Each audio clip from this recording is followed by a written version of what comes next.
Horror कहानियां थी। चुड़ैल पार्ट 1। ऊंची ऊंची पहाड़ियों और घने जंगल से घिरा हुआ भैरवगढ़ गांव काली पहाड़ी के ठीक पीछे था। काली पहाड़ी यानी मौत का घर। भैरवगढ़ गांव तक पहुंचने का रास्ता बेहद दुर्गम था। लगभग 24 घंटे घने तूफान और तेज हवाओं की वजह से वहां के वीराने माहौल की कहानियां लोगों के दिलों को दहला देती थी। ऐसे बहुत कम लोग थे जो भैरवगढ़ गांव तक जाने की हिम्मत करते थे। लोगों का कहना था कि इस गांव के आसपास बुरी आत्माओं का साया मंडराता है। गांव के रहने वाले लोगों ने वैसे तो अपनी आंखों से किसी बुरी आत्मा या साये को नहीं देखा था, लेकिन गांव का बच्चा बच्चा इस बात को महसूस कर सकता था कि गांव के ऊपर कोई तो खौफनाक साया मंडरा रहा है। और उसकी वजह ये थी कि उस गांव में जैसे ही कोई लड़का 18 साल का होता, उसके 18वें जन्मदिन की रात ठीक 12 बजे अकस्मात उसकी मौत हो जाती। हर बार ये मौतें बड़े ही रहस्यमयी ढंग से होती और इस बार सरपंच सुमेर के बेटे को 18 साल होने में अब बस 15 दिन बाकी थे। अजी सुनते हैं, हमारा बेटा भी कुछ दिन बाद 18 साल का हो जाएगा। कहीं वो डायन उसे भी खा गई तो। कैसी बातें कर रही हो? जब वो इस गांव में ही नहीं है तो कोई भी डायन या बुरा साया उसका कैसे कुछ बिगाड़ सकता है? उसे कुछ नहीं होगा। हाँ जानती हूँ, आपने उसे पढ़ाई के बहाने इस गांव से बाहर निकाल शहर भेज दिया है, लेकिन ये भी तो सच है ना कि वो बार बार यहाँ आने की जिद करता रहता है। वो चाहे कितनी भी जिद कर ले जानकी, पर मैं उसे इस गांव में कभी वापस नहीं आने दूंगा। मैं नहीं चाहता कि गांव के दूसरे लड़कों की तरह मेरे बेटे की भी अजीबोगरीब ढंग से मौत हो जाए। कभी कभी तो लगता है कि हम सब गांव वालों को हिम्मत करके अपने गांव को इस बुरी आत्मा से छुड़वा लेना चाहिए। लेकिन कौन जानता है आखिर वो खतरनाक साया किसका है? वो काली आत्मा कौन है जो रातों रात हमारे गांव के लड़कों को निगल जाती है? सुमेर और जानकी जब ये सारी बातें कर रहे थे तब रात के लगभग 10 बज चुके थे और हर रात की तरह भैरवगढ़ गांव एक भयानक काले तूफान की आगोश में था। बाहर चल रही तेज हवाएं और बारिश के बीच कभी कभी ऐसा लगता जैसे कोई बुरी तरह से चीख रहा है। किसी के तड़पने और चीखने की आवाजें गांव के कानों में बार बार टकराती, पर वहां रहने वाले किसी भी औरत या आदमी के अंदर इतना साहस नहीं था कि वो अपने घर से बाहर कदम रख के उन आवाजों तक पहुंच सके। सो जाओ जानकी और घर के खिड़की दरवाजे कसकर बंद कर दो। अब जानकी सब खिड़कियां ठीक से बंद करने ही लगती है कि तभी उसे अपने घर के दरवाजे पर जोर जोर से खटखटाने की आवाजें सुनाई देती है। इन आवाजों को सुनकर जानकी और सुमेर के चेहरे डर से पीले और हाथ पैर ठंडे पड़ जाते हैं। जानकी, जानकी, इतनी रात कौन होगा? पता नहीं, ऐसा लग रहा है कोई बुरी तरह से दरवाजा खटखटा रहा है। अरे हाँ, पर किसी की आवाज भी तो नहीं आ रही। क्या करूं?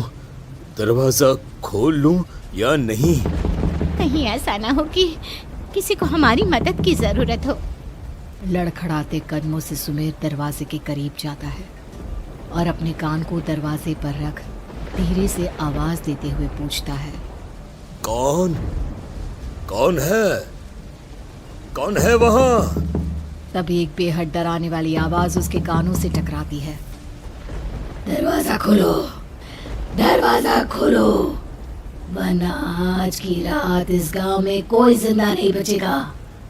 मैं जानती हूँ तुम्हारा बेटा 18 साल का होने वाला है। अगर उसकी जान की जरा भी परवाह है तो दरवाजा खोल दो। इस आवाज को सुनते ही सुमेर घबरा कर पीछे हट जाता है और जानकी को पूरी बात बताता है। कहीं वो डायन हमारे घर तक तो नहीं पहुंच गई? अब हम क्या करेंगे? मुझे दरवाजा खोलना ही होगा जानकी। मेरे पास अब कोई रास्ता नहीं है।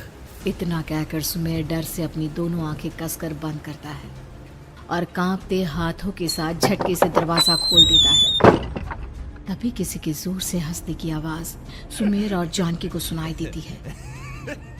उस आवाज को सुन दोनों दरवाजे की तरफ देखते हैं और सामने अपने बेटे राहुल को खड़ा देख दंग रह जाते हैं।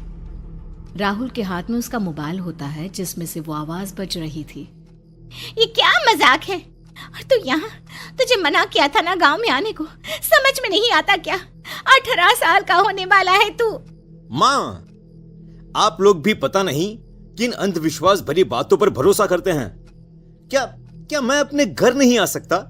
आप लोगों से नहीं मिल सकता? देख बेटा, हमने तुझे किसी वजह से ही इस गांव से दूर रखा था और यहां आकर तूने अच्छा नहीं किया। चल चल चल, मैं तुझे अभी के अभी वापस शहर छोड़कर आता हूं। ओफो पापा, आप बेकार की बातों से परेशान हो रहे हैं। बाहर इतना तेज अंधड़ तूफान चल रहा है, कहीं जाने की जरूरत नहीं है। मैं बस आप लोगों से मिलने आया हूं, कुछ दिन रहकर चला जाऊंगा। दिमाग खराब हो गया है इस लड़के का, नहीं जानता कि इस गांव में ये सुरक्षित नहीं है। किसने कहा था तुझे यहाँ आने को? ये आवाजें सुन, बाहर से जो आवाजें आ रही है तुझे सुनाई नहीं देती क्या? अरे माँ, जब जोर से तूफान चलता है, तेज हवाएं चलती हैं, तो इसी तरह की आवाजें आती हैं। ये बहुत नॉर्मल है माँ। नॉर्मल होगी तेरे लिए बेटा। 4 दिन शहर में पढ़कर आया है तो अपने माँ बाप की बात नहीं मान सकता। माँ, मुझे अभी बहुत जोरों से भूख लगी है, पहले कुछ खिला दो, और रात भी बहुत हो गई है। हम इस बारे में कल बात करते हैं, ठीक है? राहुल के वापस आ जाने से जानकी और सुमेर की आंखों की नींद उड़ गई थी। खाना खाने के बाद राहुल तो अपने बिस्तर पर जाकर सो गया, लेकिन जानकी और सुमेर पूरी रात उसके कमरे के बाहर पहरेदारी करते रहे। उन्हें पल पल इसी बात का डर था कि कहीं उनके बेटे को कुछ हो ना जाए। रात बीतती है, सुबह का सूरज निकलता है। अब जैसे ही वो राहुल को नींद से जागते देखते हैं तो उन दोनों के दिल को सुकून मिलता है। अरे माँ, पापा, आप अभी तक यहीं बैठे हैं? क्या पूरी रात सोए नहीं? जिनकी जवान बेटी की जान को खतरा हो, उन माँ बाप को नींद नहीं आती बेटा। बेटा, अब तो वापस शहर चला जा। देखो माँ, मैं किसी जरूरी काम से इस गांव में आया हूं, और वो काम पूरा होने के बाद मैं खुद यहां से चला जाऊंगा। काम? गांव में तेरा क्या काम है? पापा, मैं बचपन से ही इस गांव के बारे में बेहद डरावने किस्से सुनते आया हूं, इसीलिए अब मैं उन्हीं किस्सों के ऊपर डॉक्यूमेंट्री फिल्म बनाऊंगा। रिसर्च करना चाहता हूं कि आखिर सच्चाई है क्या। हे भगवान, लो जी, सुन लिया, और भेजो इसे पढ़ने के लिए शहर। मैंने आपसे पहले ही कहा था, मेरी बहन के पास दूसरे गांव भेज दो। ना ये शहर जाता और ना उल जुलूल की बात इसके दिमाग में आती। जानकी और सुमेर राहुल को समझाने की बहुत कोशिश करते हैं, पर वो किसी की बात नहीं सुनता और अपना कैमरा लेकर गांव की पास वाली काली पहाड़ी की तरफ निकल जाता है। अब राहुल जैसे ही काली पहाड़ी पर पहुंचता है, उसकी नजर पहाड़ी के ठीक बीचों बीच बनी एक पुरानी झोपड़ी पर पड़ती है। यहाँ भी कोई रहता है क्या? ये इंटरेस्टिंग होगा। राहुल की आवाज पहाड़ों से टकराकर उसके कानों में सुनाई दे रही थी। उसने चारों तरफ का नजारा देखकर वहां की तस्वीरें अपने कैमरे में उतारना शुरू कर दिया। तभी अचानक राहुल ने अपने कैमरे में खींची हुई तस्वीर को जूम करके देखा, और उसमें उसे जो नजर आया वो देखकर राहुल की होश उड़ गए। क्या सचमुच उस गांव के ऊपर किसी बुरी आत्मा का साया था? क्या राहुल की जान बच पाएगी? क्या देखा था राहुल ने उस फोटो में जिसे देखकर वो दंग रह गया? इन सवालों के जवाब जानने के लिए देखिए इस कहानी का अगला भाग।